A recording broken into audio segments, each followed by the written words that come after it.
Light, grant me one final blessing. Give me the strength to shatter these bonds.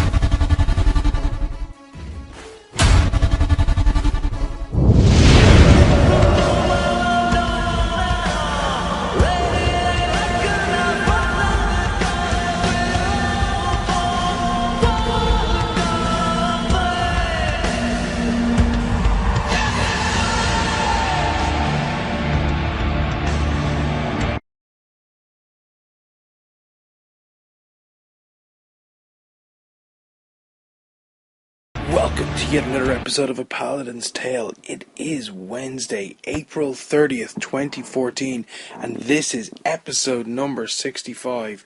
Incredible, 65 episodes. I can't believe we're at this point with it already, but you're very welcome to the show, as always.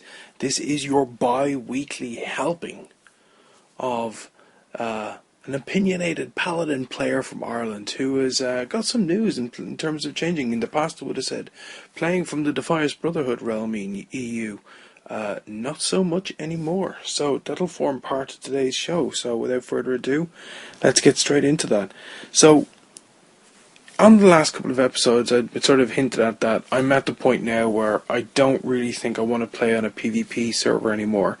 I think just the current state of world PvP days, and being on a realm where there's such a huge amount of apathy on the Alliance side, which I play on predominantly, the Horde side have pretty much overrun the realm. Even though it's like almost a 50-50 split in terms of faction balance, they've just completely overrun it. Shrine is just practically almost unlivable with. The cities are constantly getting pillaged. Timeless Isle, forget about it. Between your own faction, who are extremely well geared in PvP, full prideful sets, and just demolishing yous on site, and having Horde do it as well, it's just pretty much something that's very, very difficult to live with. So during the week I was playing one of my characters, and I just had enough, and that was it. So myself and another senior officer in the guild, we're actually two of the three founding members of the guild, we were on at the same time, and I was like, hey, look, I can't do this anymore. I've had enough. I need to go to a PvE realm. Going to the Timeless Isle is painful enough as it is. Don't need the aggravation that I keep having as well. And she was like, this is something that I want to do as well. I've had enough of it as well. And then one of the other guild members was on, and we were saying it to him, and he was like, yeah, I've had enough too. So what turned out to be sort of I didn't realise was like nearly everyone's experience. And then when we went on the mission of starting to hunt for a new realm to go live on, and we found the realm that we want to live on, and we're going to be moving to Silvermoon EU. The experience that we've had so far with the one or two characters we've moved over and the ones that we've started it's such a nicer experience. The economy's in a far better state. It's far more vibrant. The population times, and in terms of people who are always looking for groups, far more than what's on our old realm. Again, really, really happy. So we've actually now chosen at May 5th, and we've had a discussion with all the players in the guild, and everyone is going to move. I honestly didn't think that was going to happen. I thought it was going to be me and a couple of satellite players just suddenly hanging out on another realm with our alternative Toons, and then inviting Toons that we wanted to bring into the Timeless Isle to do what you need to do out there unabated. And the other thing that came into this as well was the idea of that the leveling content in Warlords of Draenor was going to contain an awful lot of the same style of presentation of gameplay that was on the Timeless Isle. We were thinking about that, and we went, you know what, that kind of scenario where it invites open world PvP, you know what, we're just not interested in that. That just utterly is just something that we don't want anything to do with. And you know what, it really made our decision. And one of the things that I put this on Twitter was the €25 moving fee. Wow, that is really painful. And I used to understand that I was able to stand over and defend that back in the day with Blizzard, when it was a manual process. The fact that it's now nearly a completely automated process is something which I have to say, I find it very, very difficult to stand over. And when I've got like 5 or 6 Toons that I need to bring across, that's a lot of money. That's almost like a year and a bit's worth of subscriptions. to go and bring my characters across, and I find it appalling that to go from a PvP realm to a PvE realm, I have to do this, and the fact that there was no free transfers open either. It's something I think Blizzard need to seriously start looking at. And I tell you what, the entire process of actually migrating a character, like I took my Horde monk as the one I wanted to take over and found the guild with. New guild is called Lollipop Chainsaws. I'm not sure if we're going to be keeping it with the guild migrating over. It'll probably stay as just a secondary guild for us, like for bank alts and all that kind of stuff. Disappointing, because I really dig the name Lollipop Chainsaw, because I dig the character. One of the things that I when I was going through the process of moving my character over was this idea of the quest log wiping down. I really don't. I think this is something that Blizzard needs to start actually having a look at. Now, and here's the reason why. I've actually got my three main characters and my central characters I play, and that's my mage, my paladin, obviously, and my death knight. And I can't bring them over because they're all in various stages of bits and pieces of legendary quest chains. Like, for example, my paladin right now is in the shard collecting phase, the very last phase of getting Shadowmourne. And it's also in the middle, it's about, I'd say over a third of the way through getting Valinir shards from Uldur. And you know what, it already has its legendary cloak already, so I'm not really too worried about that one. But I don't like the idea of that I move them over and I lose all of that progress and have to start from scratch again. And you know what, that's just too painful, so I can't even bring that character across. My Death Knight is in a similar scenario as well. It's on the quest chain for Shadowmourne at the moment, so I can't go through that. My Mage is on the legendary quest chain for the Taragosa staff.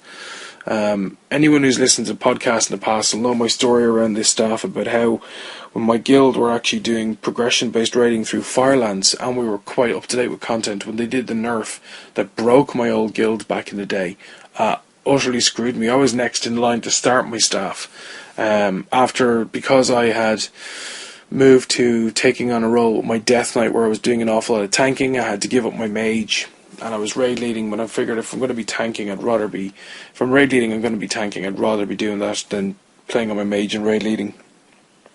And so I lost my slot to take the staff. And then when it came time to roll around, I was like, yay, there's other people who are geared up now. I don't have to do it. I can take my mage in. Guild actually just fell apart. So I'm in the middle of that, and I don't want to give up my progress. And I find that to be really, really irksome. And I still don't understand why Blizzard haven't done something to address this. Surely I should be able to keep my quest log. After all, the quest IDs technically are the same. They're universal. Because you don't get a different quest because you go on to a different realm. I mean, look, I understand if you switch factions that the quest sometimes changes because of the faction. I would understand that, but when I'm going from the same faction to same faction, losing the progress in some of those quests, just really, really not cool. Even if they were to turn around and say, hey, for legendary quests, we will leave them intact if they're there, but if it's the other ones, forget about it. I would be perfectly okay with that. But it's not to be. So unfortunately, until I complete the legendaries on those characters, they don't get to move, which has kind of put me in a bit of a bind, because they are my characters which are at 90, and I've already got one monk across. My other monk, I think I don't see the point in really moving it across as yet. And that's a level 80 monk. And I think the reason I just left that was because I want to do a Herald of the Titans run, so I'm going to need a level 80 character for that. Still haven't got that done. I'm hoping at some stage I will be able to go and get that done. So the quandary that's left me with is, I've got my main central monk across then, the one which is at 90, which is, obviously, it's a Brewmaster and it's a Windwalker monk. It's pretty decently geared, so it'll do the trick. But what I've then had to do is, okay, I'm like, there's nothing else I can really move across.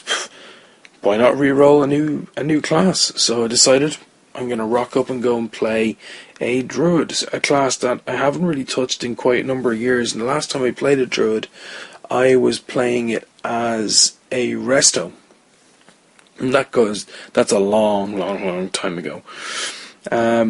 So I've gone back and and that character's gone. I deleted it because it's one of those things where, again, very short-sighted. It was at a time when you couldn't really transfer characters around, and we were re-rolling in another realm, and I was like, what's the point in putting it there? Delete.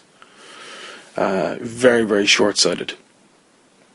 So I started re-rolling, and I've decided I'm going to level as Feral, because Feral's an awful lot of fun. But the sort of central thing I wanted to talk about in this episode was, when I'm going back to level from level 1, and I'm just looking at the experience from just like what actually happens during it, and I'm thinking into account of the changes that are coming on board in Warlords of Draenor that's been suggested already through various blue posts, various blog posts, and bits and pieces that have been tweeted by the developers and some of the community managers, that the Proving Grounds, for example, are going to become a fairly integral part of being able to go into do like 5-man heroic dungeons when you get to the max level.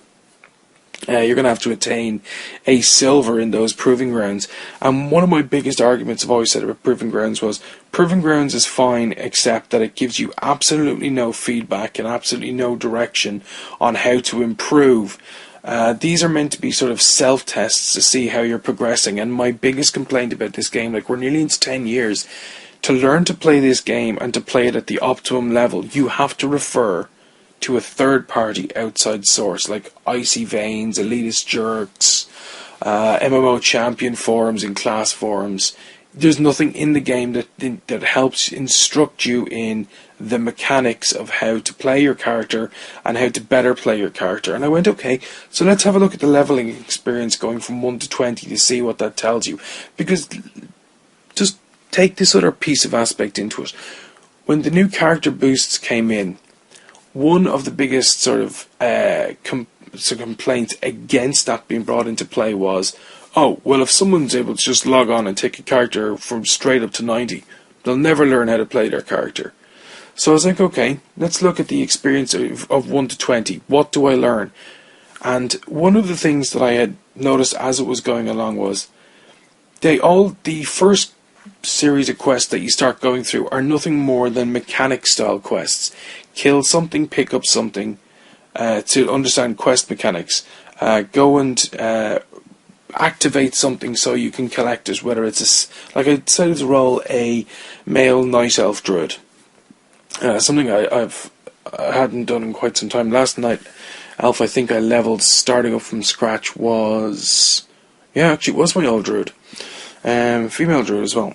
So when I was going through this, I was looking at it going, okay, it's teaching me about the mechanics of quests, it's teaching me about the mechanics of mobs, and it's slowly introducing me to things like aggro range and everything else, without actually explaining like there is an aggro range, or making it apparent in terms of, if I think about the rogue legendary quest for the Fangs, where you actually have to learn how to use your abilities to move around. There's nothing intuitive like that to teach you, like, okay, this is a circle which is on the ground, so you've got to be able to move around without aggroing things.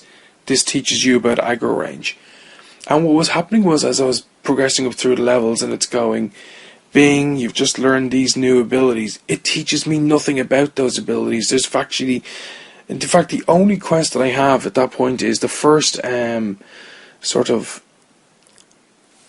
class trainer quest, which is for a druid is, okay, you've got to go and spit wrath down on a dummy just once, but you've already learned it at that point.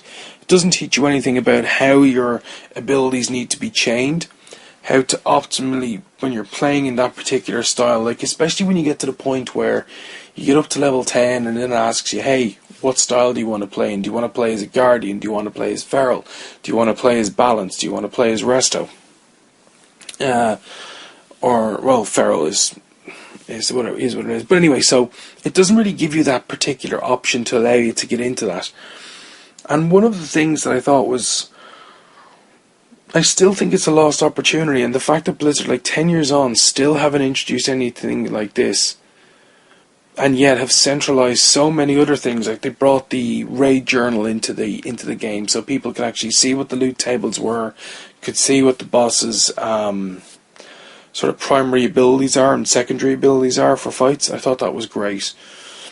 And then bring in like the dungeon journals and all the rest of this stuff so you can understand it.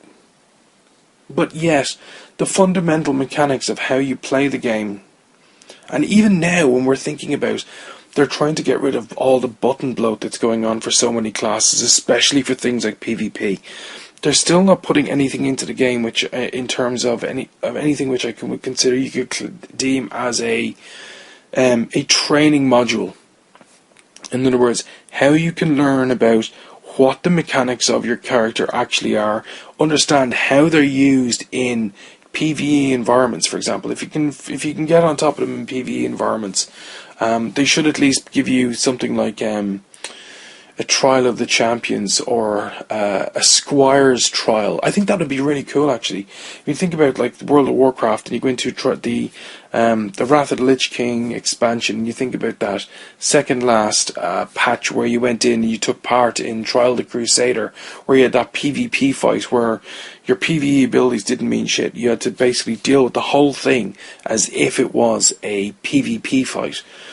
I think something like that, where you turn into a squire's tournament, where it actually teaches you, some of the characters will behave like PvP characters, and it teaches you about PvP abilities, where you're actually being trained by a knight about how to, certain things that happen with, where you can take it like a caster class, a tank class, a healer class, and it just break these things down for you and give you something to interact with. And it even, like, we see that when you go into things like, say, heroic scenarios, that you've got a timer to complete certain things within. There's nothing to stop it being able to do the same thing as well. Did you manage to interrupt to heal? Put a little tick on it. Yeah, you've completed that. And do something like reward something like a blue PvP shirt in the same way that Brawlers Guild does. Brawlers Guild, like, is, again, it's that step that's beyond, where it teaches you about the mechanics of your class. And I really, really don't subscribe to the idea from some quarters where they'll turn around and say, oh, but, you know, as you're leveling up, you learn to play your class. That's bull. Because you can go 90 levels and still not know how to heal and be a terrible healer because you don't understand how the stats are meant to be stacked. Like, it doesn't tell you when you're in there which is more important. It doesn't tell you the stat priorities. You don't know that. The only way you know stat priorities, guess what? You go to a forum. You go to Icy Veins, or you go to Elitist Jerks, you go to MMO Champion, you go to some other like specialty podcast that deals with that particular class, for example, or videos on YouTube that instruct you about how you're playing your class. And I think, again, it's just this missed opportunity that Blizzard have to keep people inside the game and to help people. I mean, there's lots of people, for example, who are afraid to go tanking because there's nowhere to teach you to be tanking or how to be a tank. There's plenty of ways you can get feedback on how bad you are as a tank. Proving grounds. You've never done a tank and you decide to go do the proving ground once. You fail miserably because you don't understand it, and you're just like, okay, you throw it there and you just forget about it and you walk away. You go through dungeons and you just encounter a torrent of abuse because you don't understand your class. Because guess what? You're not one of those nerdy players who wants to sit there and understand your class on a granular level. You just want to be able to play that class and play that spec and to be put on the path at least. And then you go to somewhere like Elitist Jerks, and sometimes it can be quite overwhelming to get into that, especially when you start getting into spreadsheet type stuff.